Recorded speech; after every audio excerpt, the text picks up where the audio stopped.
Bersama RST Rumah Suara Torang, BTMCK, Gubernur Ben, Wakil Gubernur Pilihan Rakyat Papua.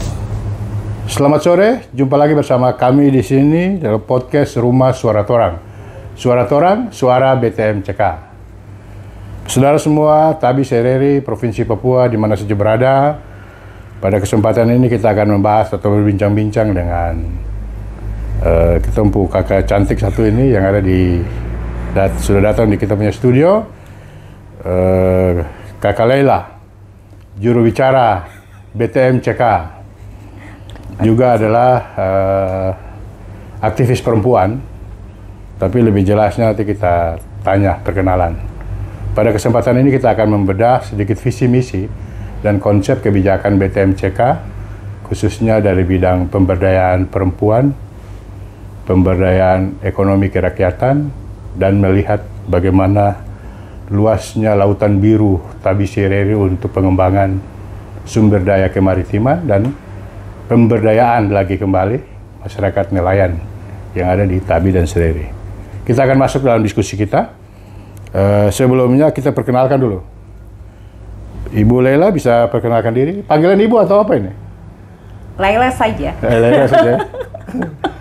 Oke, silakan perkenalkan nama lengkapnya, pendidikannya, tinggal di mana. Ya, silakan. Baik, nama saya Laila Tambawang. Saya pendidikan terakhir S2, ya. Psikologi, Industri dan Organisasi. Di sini atau di luar? Di luar, di Jogja, tepatnya di UGM. Oh, jadi. Tapi ijazah tidak bermasalah, toh? Tidak bermasalah. Alhamdulillah tidak bermasalah. Resmi. Iya, yang bermasalah itu tahun 85 punya. Iya. 2000 ke atas tidak. Tidak, aman. Aman. Oke, lanjut, silakan. Jadi saat ini seperti tadi Abang bilang, saya sebagai jubir dari BTM dan CK. Tapi, sebelumnya BTMYB? Ya, sebelumnya BTMYB, sekarang BTMCK. Luar biasa, kita didatangi jubir. Silakan, lanjut. Selain ini saya juga punya profesi dosen. Saya dosen. Oh, dosen, ya? Iya, saya dosen di Universitas Yapis. Uniap. Iya. Dari tahun berapa? 2013. Lama juga. Lama ya, 2013. 13 tahun itu. Lebih. Iya, lebih. Ya, 10 hampir 13 tahun lah. Kayak gitu. Ngajar apa di situ? Kebetulan saya di Fakultas Fisip. Bagaimana caranya bagi waktu itu? Tadi bincang-bincang di luar, tinggal di Sentani, terus berpartai lagi, habis itu kembali ke Yapis lagi. Ya, ini keuntungannya zaman milenial, Gen Z ya. Jadi manfaatkan teknologi. Jadi biar mau ada di mana, masih ada waktu untuk mengajar dengan teknologi saat ini. Kalau dulu kan harus tatap muka. Kalau sekarang tatap muka tidak harus langsung kayak sekarang kita. Tidak konvensional, ya, tapi bisa. Bisa lewat Zoom. Google Meeting, kayak gitu. Jadi kayak. Oke, karena ini sudah singgung menyangkut sistem belajar mengajar yang menggunakan fasilitas digital, dan juga Mbak Laila ini, PDI Perjuangan, panggil Mbak saja. Mbak Laila ini juga dosen yang memanfaatkan teknologi itu, juga ada di partai politik. Saya ingin tahu, dan mungkin juga pemirsa ingin tahu, berapa manfaat digital dalam proses belajar mengajar dan menyerap pengetahuan dari mahasiswa itu. Jujur, kalau saya lebih ke milenial. Jadi saya ini ada di antara dua, buku dan digital. Oh ya, milenial. Ya, milenial itu ada di 76 ke atas. Tidak, milenial itu 80 ke atas. Oh ya. Baby boomer kayaknya 76 itu baby boomer. Iya. Jadi saya itu ada di antara dua, buku dan digital. Oke. Kalau kemarin Julia generasi Z. Ya, Gen Z. Kalau ini milenial. Ya, jadi kayak gitu. Jadi sebenarnya kalau dilihat dari sekarang anak-anak yang Gen Z itu lebih ke digital. Kalau kita yang milenial tuh masih istilahnya ya masih ada hutan. Hybrid. Dulu kita masih main di hutan, sekarang dong main di media game kayak gitu. Nah, jadi sebenarnya kalau mau dibilang ada yang bisa mampu menyerap dengan teknologi sekarang, tapi ada juga yang tidak. Jadi sebenarnya terus dia punya sosialisasi tuh, kalau menurut saya untuk digital tuh tidak terlalu sosialisasi. Misalnya kita mengajar, mereka boleh tahu saya, tapi ketika datang itu tidak seperti dulu yang kita tatap muka ada bisa. Keakraban. Iya, keakraban ada. Tapi kalau digital sekarang tuh kayak istilahnya sambil lalu saja, sambil lewat saja kayak begitu. Nah, jadi menurut saya ada manfaatnya ketika kita jauh bisa untuk lewat digital, tapi kalau menurut saya buku lebih menarik daripada membaca. Lebih menantang, lebih menantang daripada baca di tab. Nah, kalau kita kaitkan karena Mbak Lela juga di era milenial, maka kita kaitkan digitalisasi dalam konsep mensukseskan pemilu, khususnya PSU ini. Ini kan sepi-sepi saja ini. Iya, betul. Nah, bagaimana tanggapannya dengan pemanfaatan digitalisasi? Karena kaum milenial itu, kalau kemarin Julia ini dia bilang, saya habis waktu 7 jam screenshot scroll medsos. Artinya ini ruang untuk pendidikan, menyambut pemungutan suara ulang. Nah, sekarang kan tidak terasa. Bagaimana? Kenapa sampai bisa terjadi menurut pandangannya? Apakah memang karena politik atau memang karena tidak pemanfaatan fasilitas yang sudah memadai ini, atau bagaimana? Silakan. Oke, kalau menurut saya sekarang ini semuanya sudah punya teknologi di tangan yang saat ini kan. Mau kemana-mana pasti mereka semua cari updatean tuh lewat HP kayak gitu. Dan sebenarnya kalau kita lihat sekarang misalnya untuk kita kampanye itu lewat digital itu lebih banyak, digital campaign ya. Iya, digital campaign itu lebih banyak. Hanya kembali lagi kalau sekarang itu mungkin kita harus lebih memperkenalkan politik kepada Gen Z itu. Menurut saya mereka istilahnya like dislike. Saya suka sama orang ini atau tidak, itu mereka tidak mau tahu dia punya backgroundnya seperti apa. Kayak begitu. Makanya artis lebih cepat jadi dewan. Iya.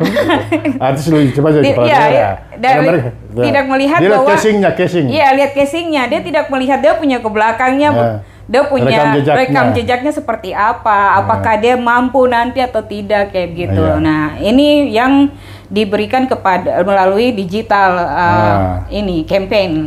Nah, mungkin tapi harus seimbang antara digital campaign dengan temu muka langsung kayak gitu. Itu dia harus seimbang kayak gitu. Dan juga kalau kita lihat di Papua ini untuk seputaran kota oke lah, ada sinyal. Walaupun semua HP ini sampai kampung-kampung juga ada kayak gitu. Tapi kan tidak semuanya menyentuh sampai di kampung-kampung. Jadi kadang ada yang menggunakan ketika tidak dia punya kandidat tidak terkenal sampai di kampung itu, berarti kan ada yang memanfaatkan situasi itu. Betul. Luar biasa. Kita kembali ke topik tadi terkait dengan fungsi jubirnya. Tadi kan pandangan sebagai praktisi, dosen, dan juga sebagai generasi milenial. Nah, sebagai jubir ini kan menjadi corong mata telinganya kandidat untuk menyampaikan berbagai hal terkait dengan tahapan konsolidasi pemenangan, utamanya terkait visi misi. Mbak Lela bisa menjelaskan kepada saya dan semua pemirsa kita, apa itu Papua Maju, Mandiri, dan Berbudaya? Ya, Papua Maju itu kemarin kita kampanye yang terdahulu ya. Iya. Sebelum yang sekarang. Ya, betul. Maju berarti kan masyarakatnya aja harus maju. Dalam arti ketika besok kandidatnya kita jadi ini, insya Allah, bismillah. Amin. Iya. Bahwa masyarakat semuanya maju dalam mau berpendidikan kah, atau ekonomi kah, sosial dan budaya. Kayak gitu. Tadi berbudaya juga artinya bahwa BTMCK tidak lepas dari tadi. Sama karakternya lah. Iya, karakternya kayak gitu BTMCK. Gitu juga yang tadi mandiri juga, ya kayak begitu. Jadi masyarakat juga tadi kembali lagi terkait dengan ketika besok BTMCK menjadi gubernur, insya Allah menjadi gubernur, mereka juga masyarakatnya juga bisa mandiri juga dalam berbagai sektor. Sektor kehidupan. Ya, sektor kehidupan. Gitu. Oke. Lalu dengan Papua Maju dan Mandiri itu kan kemudian di breakdown dalam program kerja. Apa program kerja unggulan BTMCK ini 5 tahun mendatang? Di BTMCK itu kami punya program unggulan itu ada kartu. Ya, kartu. Ada 5 kartu. Kami punya itu. Ini 5 kartu. Kita udah bermain kartu nih, silakan. Silakan ya. Kami punya ada kartu. Jadi kartu Sehat Plus, kartu Tani, kartu Nelayan, disabilitas. Jadi tidak melupakan disabilitas juga. Ya, kaum disabilitas juga sama pencaker kayak gitu. Jadi ada 5 kartu. 5 kartu unggulannya. Baik, saya mau tanya satu kartu dulu. Kalau kartu tani apa? Jadi kartu tani itu untuk para petani mereka. Nanti misalnya kayak ada bantuan-bantuan mulai pupuk, ketika ada hama juga ada, nanti dia punya nilainya, tapi itu kita tidak bicara soal nilai. Kita tidak bicara nilai. Jadi itu bantuan kepada para petani. Nah, nanti dibentuk itu kalau saya tidak salah itu nanti ada kelompok tani. Kelompok tani. Nah, kelompok tani. Jadi mereka mendapat itu, kartu tani itu. Nanti dibantu kayak misalnya pupuk kah atau bibit kah, kayak begitu. Kalau kartu nelayan? Sama, nelayan juga kayak gitu. Misalnya kalau cuaca lagi buruk nih, nah nelayan itu dia tidak bisa pergi ke sana, artinya kan tidak ada pemasukan nih.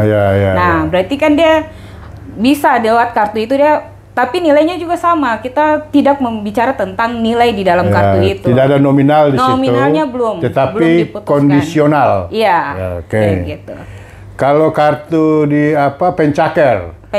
Apakah saya pegang kartu ini, ada lamar kerja di mana tiga saat bilang, terima saya ada kartu ini? Tidak. Atau bagaimana? Tidak. Jadi pencaker ini untuk misal itu dari usia 17. Misalnya adik-adik ini dong tidak lanjutkan kuliah misalnya ini, dorang bisa pakai kartu ini, misalnya dorang dapat pelatihan-pelatihan lewat BLKK, nanti ada bantuan juga untuk mereka bisa misalnya tidak semuanya harus menjadi PNS. Nah, lewat pencaker ini mereka bisa menjadi pengusaha-pengusaha, misalnya bengkel kah, salon kah, misalnya kayak gitu. Baik, kalau itu sudah mulai terlihat jelas. Cuma yang terakhir ini, disabilitas apa aja yang mau dibantu?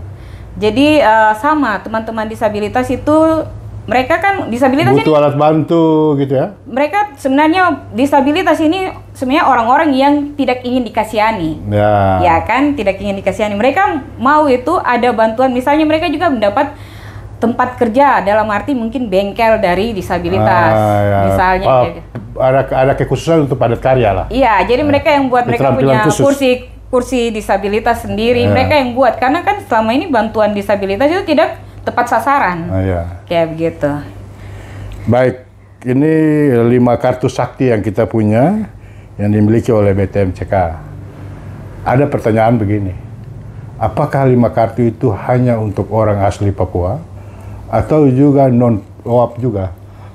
Kalau kita bicara tentang kartu tani, kartu nelayan, itu umum. Umum ya? Iya, umum. Yang saya tahu itu untuk kartu Sehat Plus itu.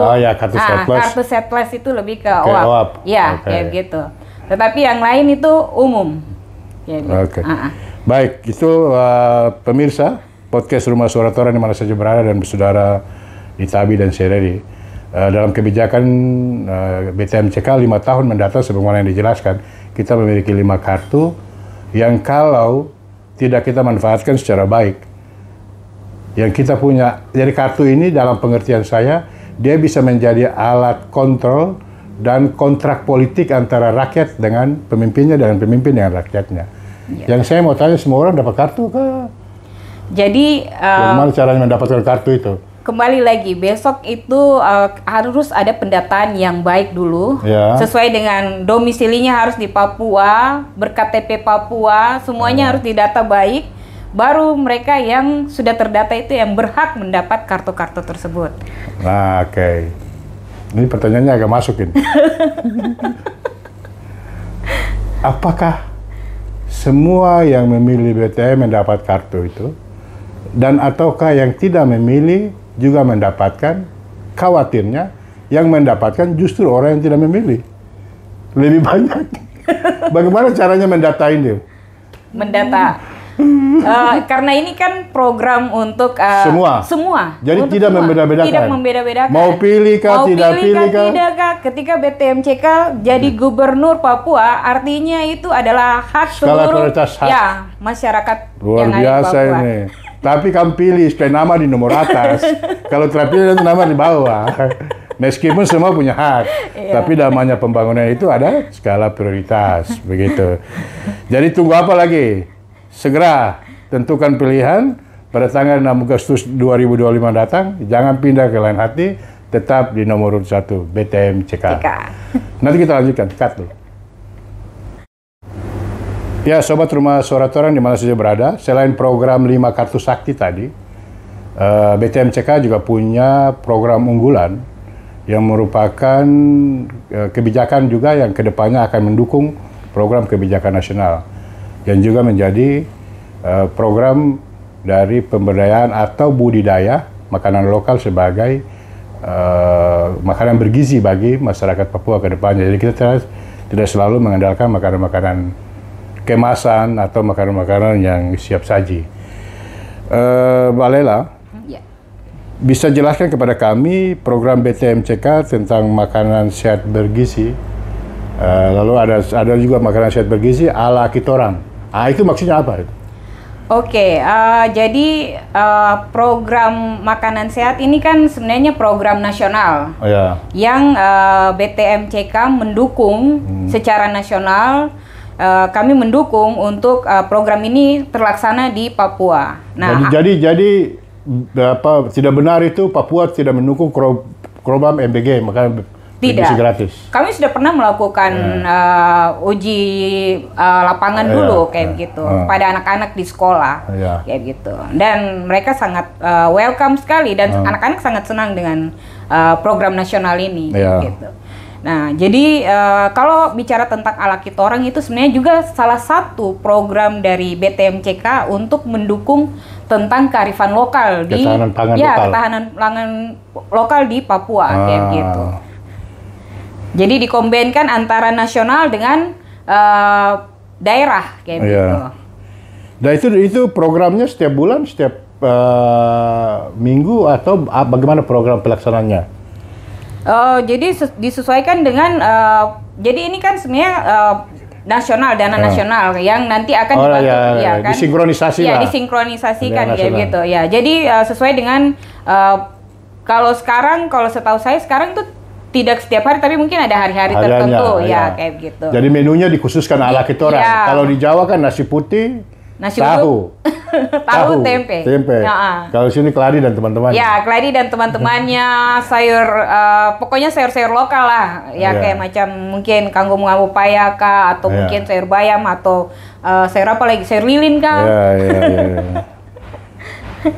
Baik, itu menarik, ini kita sudah diskusi. Pada pemilu PSU mendatang ini, juga kalau kita lihat persentase generasi milenial, Gen Z, pemilih perempuan dan pemilih laki-laki, itu pemilih perempuan hampir agak sedikit menonjol dari pemilih laki-laki. Betul. Apa pandangan generasi pemberdayaan perempuan dari aspek gender ini, melihat partisipasi perempuan untuk memilih dalam PSU ataupun pilkada sebelumnya, apakah terlibat secara langsung atau masih ada kekurangan dari sosialisasi terhadap penyelenggara pemilu, KPU, Bawaslu, dan seterusnya? Sebenarnya kalau kita lihat untuk perempuan sendiri itu sangat antusias untuk pilkada ya, untuk pemilihan kepala daerah ataupun untuk kemarin presiden dan legislatif kayak gitu. Mereka sangat. Kenapa sampai perempuan itu selalu menjadi selalu dibilang untuk kalau misalnya memilih itu mereka sudah tahu bahwa mereka memilih itu mereka AA gitu, itu perempuan.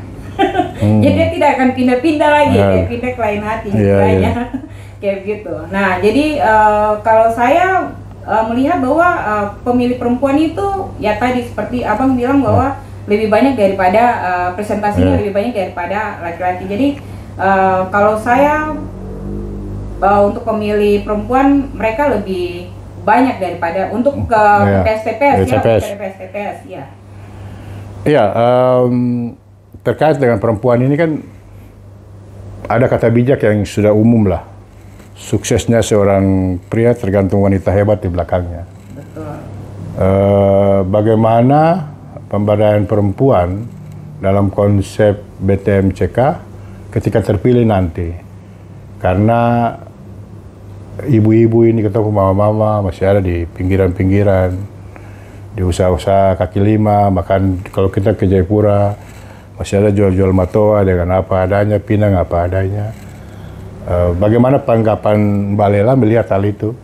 Karena saya perhatikan kan ibu BTM ini dan ibu CK juga turun langsung. Iya, betul. Dan ini mereka kan menjadi ibu daerah. Betul. Apakah ini memang program itu murni atau settingan itu? Saya kira tidak. Murni untuk, ya? Ya, murni. Untuk Ibu Christine dan Ibu Regina. Ya. Jadi kalau kita lihat bahwa beliau berdua kemana-mana selalu ditemani, selalu ditemani sama para ibu berdua ini.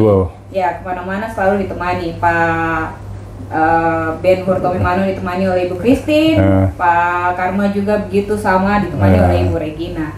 Jadi saya kira mama berdua ini luar biasa. Sangat luar biasa. Ya, sangat luar biasa. Jadi mereka berdua ketika besok BTMCK memimpin Papua, saya kira bahwa figur mereka berdua ini bisa untuk besok melalui PKK misalnya, kayak gitu. Karena mereka kan menjadi pemimpin-pemimpin PKK dan semua yang berkaitan tentang pemberdayaan perempuan.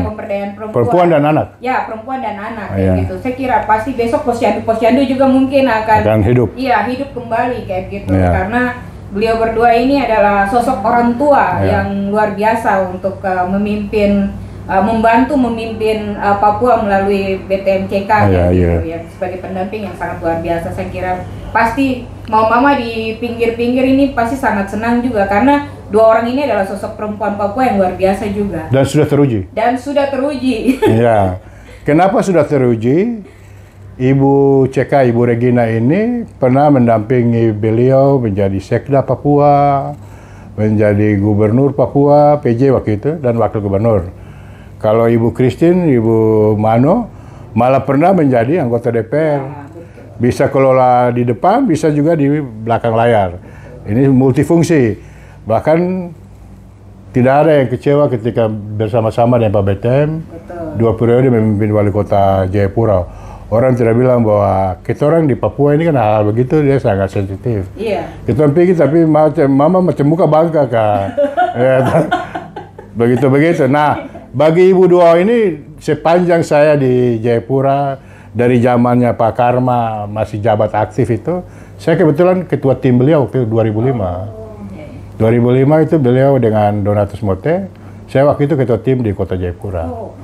Waktu tahun 2005 itu. Nah, ini sangat luar biasa potensi ibu-ibu ini karena kebijakan daerah pun bisa dipengaruhi oleh ibu-ibu. Iya, betul. Karena mereka punya mata telinga yang bisa sampai kemana-mana. Dan orang-orang lebih banyak mengeluh, sama lah kita di rumah juga kan. Anak-anak itu lebih ingin mengeluh kepada ibunya daripada bapaknya. Dan ibu berdua ini bagi saya juga sangat luar biasa sebagai ibu nantinya buat daerah. Dong mama-mama untuk Papua ke depannya. Betul. Terima kasih Mbak Lela, kita sudah masuk ke penghujung. Closing statement-nya apa untuk podcast kita sore hari ini? Baik, karena ini kita bicara tentang semua program unggulannya BTMCK ini, jadi saya cuma mau bilang bahwa BTMCK ini lebih kepada melihat kepada kebutuhan daerah. Dari kartu-kartunya sudah terlihat bahwa dari kartu sehat, kartu nelayan, kartu petani itu sedang terlihat bahwa itu untuk kebutuhan daerah. Jadi misalnya daerah Saireri yang lebih banyak jadi ekonomi biru dan ekonomi hijaunya sudah terpenuhi lewat kartu-kartu itu. Dan juga ketika program makan sehat itu juga disesuaikan dengan ekonomi lokalnya daerah kayak gitu. Jadi jangan lupa besok tanggal 6 Agustus jangan ragu lagi. Pilih nomor 1 BTM-CK yang selalu di hati. Luar biasa. Demikian Mbak Lela, juru bicara BTM-CK dan juga fungsionaris DPD PDI Perjuangan Provinsi Papua. Ya, beliau juga akademisi dan melihatnya dari berbagai sudut. Kami harap bahwa diskusi ini adalah objektif, menyampaikan apa adanya, bukan ada apanya. Mari tentukan langkah kita bersama. Tanggal 6 Agustus tetapkan pada pilihan nomor 1 BTM-CK. Demikian dari kami. Terima kasih. Wallahu muwaffiq ila aqwamit thoriq. Wassalamualaikum warahmatullahi wabarakatuh. Salam sejahtera untuk kita semua. Salam. Terima kasih. Tanggal 6 Agustus tahun 2025 PSU pemungutan suara ulang. Pilih nomor 1. Kita orang semua BTM-CK. Benhur Tommy Mano, Konstan Karma. Untuk Papua, maju mandiri dan berbudaya. Tak bisa diri bersatu padu. Rakyat Nusantara pilih nomor 1 BTM-CK sederhana.